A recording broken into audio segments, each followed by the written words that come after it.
Cutie ऊपर जाकर check करता है। उसने सारे दरवाज़ों को खटखटाया था पर कोई भी जवाब नहीं देता। तो क्यूटी कहता है कि यहाँ पर तो कोई नहीं है। ग्रैंडमा कहती है कि मेरा ग्रैंडसन शायद एंसेटर हॉल में होगा। ये सुनकर क्यूटी उस जगह पर जाता है। वहाँ पर क्यूटी को एक छोटा बच्चा नजर आता है। तो क्यूटी उससे कहता है कि तुम यहाँ क्या कर रहे हो। वो बच्चा कहता है कि मैं अपने पेरेंट्स का यहाँ इंतज़ार कर रहा हूँ। क्यूटी उसे कुछ खाने को देता है। तो वो बच्चा कहता है कि मुझे ये नहीं चाहिए, मुझे अपने मॉम डैड चाहिए। फिर वो कंटिन्यूसली ये कहने लगता है कि मुझे अपने मॉम डैड चाहिए। ये सुनकर क्यूटी को पाई की याद आ जाती है। पाई भी कुछ इसी तरह से कह रही थी कि मुझे अपने मॉम डैड चाहिए, मुझे अपने मॉम डैड चाहिए। क्यूटी थोड़ा इमोशनल हो जाता है। तो जियांगतोंग कहती है कि ताइन, ये पाई नहीं है, तुम्हें उस बच्चे को नीचे लेकर आना है। ग्रैंडमा अपने ग्रैंडसन से कहती है कि देखो वो अंकल तुम्हें नीचे लाने के लिए आए हैं, तुम्हें मेरे पास आना है ना। ये सुनकर क्यूटी कहता है कि मैं तुम्हें नीचे लेकर जाऊंगा।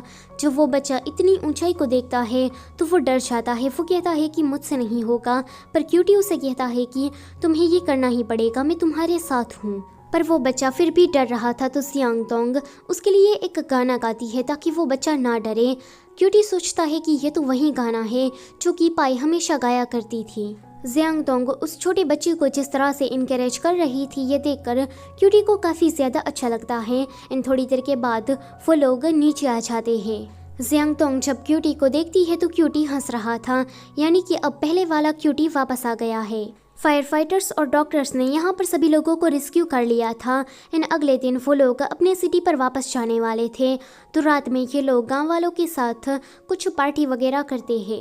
लाउजी डांस करने के लिए नहीं गया था। तो डॉक्टर शुआन उसके पास आती है। वो उससे पूछती है कि क्या तुम्हें वहाँ नहीं जाना है। तो लाउजी कहता है कि नहीं, मुझे डांस नहीं आता। ये सुनकर डॉक्टर शुआन उसके साथ रुकती है। डॉक्टर शुआन अपने साथ कुछ स्पार्कल को लाई थी तो वो लाउजी को भी देती है। लाउजी ये देखकर खुश हो जाता है। वो कहता है कि ये स्पार्कल्स काफ़ी ज़्यादा क्यूट हैं। सभी लोग लोकल डांस कर रहे थे। चैंडली नाम का फायर फाइटर यानलान की कलीग्स को अभी भी पटाने की पूरी कोशिश कर रहा था। क्यूटी बच्चों के साथ खेल रहा था। जियांगतोंग उसके पास आती है। वो कहती है कि अब तुम पहले जैसे हो गए हो।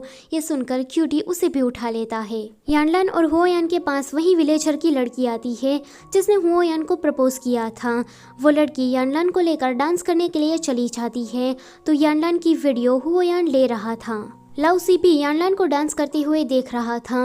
वो कहता है कि यानलान को मैंने इससे पहले इतना खुश कभी नहीं देखा। ये सुनकर डॉक्टर शुआन कहती है कि क्या बात कर रहे हो, यानलान कितनी जीनियस डॉक्टर है, उसने कितने सारे अवार्ड्स को जीता है, पर फिर भी वो ऐसे लोकल से डांस को करके खुश है। लाउसी कहता है कि ये बात नहीं है, यानलान के साथ हुओयान है इसलिए वो काफ़ी ज़्यादा खुश है। डॉक्टर शुआन सोचती है कि लाउसी शायद समझ गया है कि हुओयान यानलान के लिए बेस्ट है। वो लड़की एंड यानलान हुओयान के पास आते हैं। तो हुओयान उस लड़की से कहता है कि मैं तुम्हारी ऑफर को एक्सेप्ट नहीं कर सकता क्योंकि ये लड़की मेरी गर्लफ्रेंड है। ये सुनकर वो लड़की अपने रिजेक्शन को एक्सेप्ट कर लेती है एंड कहती है कि तुम दोनों की जोड़ी बहुत ही ज़्यादा अच्छी है, तुम दोनों हमेशा साथ में अच्छे से रहना। उस लड़की के जाने के बाद हुओयान यानलान से कहता है कि तुम डांस करते टाइम काफ़ी ज़्यादा ब्यूटीफुल लग रही थी। यहाँ पर लाउजी डॉक्टर शुआन से कहता है कि अगर मैं फायर फाइटर नहीं बनता तो मैं दोंगसन स्टेशन के सामने एक टी शॉप खोल देता ताकि यानलान आते जाते टाइम मेरी शॉप से गुजरती जाए। यानलान को ब्लैक बबल टी काफ़ी ज़्यादा पसंद है। डॉक्टर शुआन उससे कहती है कि जब भी तुम खुश होते हो तो मैं ऑटोमेटिकली खुश हो जाती हूँ एंड जब भी तुम सैड होते हो तो मैं भी सैड हो जाती हूँ, पर आज तुम काफ़ी दुखी हो पर मैं खुश हूँ, ये बात मुझे समझ में नहीं आ रही। अगले दिन ये लोग जाने वाले थे तो कोई विलेजर आकर इन्हें पुरानी वाइन का जार गिफ्ट के तौर पर देकर चला जाता है। अब इस वाइन को गलती से यानलान पी लेती है। अगले सीन में यानलान माइक को पकड़कर गाना गा रही थी कि मैं बहुत ही ज़्यादा सुंदर हूँ, मैं बहुत ही ज़्यादा प्रिटी हूँ। डॉक्टर शुआन उसे माफ़ी मांग रही थी एंड कह रही थी कि प्लीज़ मुझे माफ़ कर दो, मैंने तुम्हारे साथ बहुत कुछ गलत किया है। इन लोगों की पागलपंती को ये लोग भी सुन रहे थे। लाउजी आकर दरवाज़ा खटखटाने लगता है पर इन दोनों ने तो दरवाज़ा अंदर से बंद किया हुआ था। तभी ही वहाँ पर हुओयान आता है। यानलान कहती है कि मेरा बॉयफ्रेंड आ गया। डॉक्टर शुआन कहती है कि मेरा भी फ्यूचर बॉयफ्रेंड आया है। यह सुनकर इनके रिएक्शन तो देखने लायक थे। हो यान कैसे भी करके दरवाज़ा खोलता है। लाउसी डॉक्टर शुआन को उठाकर वहाँ से लेकर जाता है। अब हो यान यानलन को पकड़ने के लिए आ रहा था, पर यानलन कहती है कि वहीं पर ही खड़े रहो।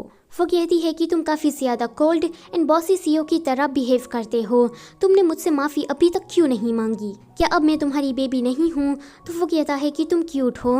वो कहती है कि बिल्कुल नहीं। तो वो कहता है कि तुम इस दुनिया की सबसे क्यूटेस्ट बेबी हो। यानलान कहती है कि तुम काफ़ी ज़्यादा बुरे हो, तुमने गलती की पर माफ़ी भी नहीं मांगी। मैं तुमसे नफरत करती हूँ। तो वो कहता है कि ठीक है, ये मेरी गलती थी, प्लीज़ मुझे माफ़ कर दो। यानलान कहती है कि ऐसे नहीं, तुमने मुझसे ठीक तरह से माफ़ी नहीं मांगी। वो बिल्कुल छोटे बच्चों की तरह करने लगती है। तो हो यान उसके पास आता है एंड माइक का बटन ऑफ कर देता है एंड सीधा उसे पकड़कर किस कर देता है। अगले दिन यानलान और डॉक्टर शुआन दोनों की ही नींद खुलती है। लाउजी उसके पास आता है। वो कहता है कि अगर तुमसे हैंडल नहीं होता तो तुम लोग ड्रिंक ही क्यों करती हो? कल जो कुछ भी हुआ था वो यानलान को याद नहीं था, पर डॉक्टर शुआन को याद था। डॉक्टर शुआन कहती है कि तुम गाना गा रही थी एंड डांस कर रही थी कि मैं बहुत ही ज़्यादा प्रिटी हूँ। उसके बाद लाउजी एंड होयान अंदर आए। लाउजी मुझे उठाकर ले गया, उसके बाद क्या हुआ ये मुझे पता नहीं है। थोड़ी देर के बाद यानलान जब बाहर जाती है तो ये लोग रनिंग करते हुए उसके पास आते हैं एंड जोर से चिल्लाकर कहते हैं कि गुड मॉर्निंग भाभी। ये सुनकर यानलान को तो कुछ भी समझ में नहीं आता, इसलिए वो अंदर चली जाती है। अंदर आने के बाद कलीग एंड युवान उसे कहते हैं कि क्या तुम्हें नहीं पता कि तुमने कल क्या कांड किया था? युवान उसे एक ऑडियो रिकॉर्डिंग सुनाता है। उसे सुनकर यानलान कहती है कि क्या ये लड़की सच में मैं हूँ? उसको काफ़ी ज़्यादा एम्बेरसिंग फील होता है। वो उस क्लिप को डिलीट करने वाली थी, पर युवान कहता है कि इसका कोई फ़ायदा नहीं है क्योंकि मैंने इसे ग्रुप चैट में डाल दिया है। अगले सीन में हम क्यूटी एंड जियांगतोंग को देखते हैं। जियांगतोंग कहती है कि इस पानी के अंदर कुछ है, तो क्यूटी पानी को देखने के लिए आता है। जियांगतोंग सीधा उसे पानी पकड़ा कर कहती है कि जल्दी से इसे पी लो। ये दोनों यहाँ पर ऐसे ही मस्ती कर रहे थे, तभी ही जियांगतोंग का सीनियर वहाँ पर आता है। जियांगतोंग अपने सीनियर से कुछ अच्छे से बात कर रही थी एंड उसका जो सीनियर था वो भी जियांगतोंग पर कुछ ज़्यादा ही इंटरेस्ट ले रहा था। तो ये देखकर क्यूटी को जलन होने लगती है। वो उसके पास आकर बैठ जाता है एंड उन दोनों की बातों को सुनने लगता है। सीनियर क्यूटी से कहता है कि देखो ये जियांगतोंग की फ़ोटो काफ़ी ज़्यादा ब्यूटीफुल है ना? तो क्यूटी कहता है कि हाँ है, पर मेरे पास भी दिखाने को कुछ है। क्यूटी ने ड्रोन से जो जियांगतोंग की बेकार फ़ोटो को लिया था वो उसे दिखाकर कहता है कि ये प्रीटी है ना? जियांगतोंग कहती है कि ताइन तुम ये कर क्या रहे हो? वो उस पर गुस्सा करने लगती है, पर जब जियांगतोंग उस फोटो को पलटा कर देखती है तो उसमें क्यूटी ने लिखा था कि दाइन स्कल। ये देखकर जियांगतोंग काफ़ी ज़्यादा खुश हो जाती है। सीनियर भी सब कुछ समझ जाता है तो वो वहाँ से चला जाता है। क्यूटी उस फोटो को मांगता है तो जियांगतोंग कहती है कि ये मेरी फ़ोटो है।